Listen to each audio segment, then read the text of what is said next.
Hello guys, my name's Freddie Merrydown. I'm doing a Shakespeare and Sonnet show here up in Edinburgh. Basically, I'm a 49-year-old guy. I've always wanted to be an actor, but at school I couldn't read. We didn't have dyslexia in my day, we were just classed as thick.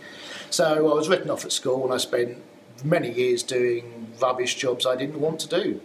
And about 5 years ago, I said, right, I'm going to give it all up. I got myself onto a little part-time acting course where they taught me how to appreciate Shakespeare. I always knew I should like Shakespeare, but beforehand just simply didn't understand it. They picked out sonnets for me. They told me how to read the sonnets. And I've now come to Edinburgh rather rashly to put on my own show and give my personal interpretation, because it is my personal interpretation of how I believe the sonnet should be. When you read them, they kind of come to life, and you can understand the story. Yeah. But when you read them in a book, they're much more difficult.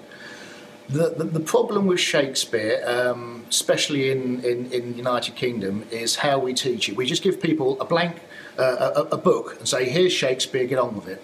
Now, it's 400 years old, so you need to know, you need to understand how to read it. And once you know the basics of how to read Shakespeare, you can then understand it. And once you understand it, you can then get the interpretation. Now, there are plenty of people who will tell you their interpretation. This is my personal interpretation. This is how I read them. I've understood them, I've learnt them, and this is how I read them. Okay, let's try one. I'll start off with the one everybody knows, Sonnet 18. It is, in my humble opinion, the most beautiful love poem ever written in the English language. And as it's a love poem, it should be performed as such. Sonnet 18. Shall I compare thee to a summer's day? Thou art more lovely and more temperate. Rough winds do shake the darling buds of May, and summer's lease have all too short a date. Sometime too hot the eye of heaven shines, and often is his gold complexion dimmed. And every fair from fair sometime declines, by chance or nature's changing course untrimmed.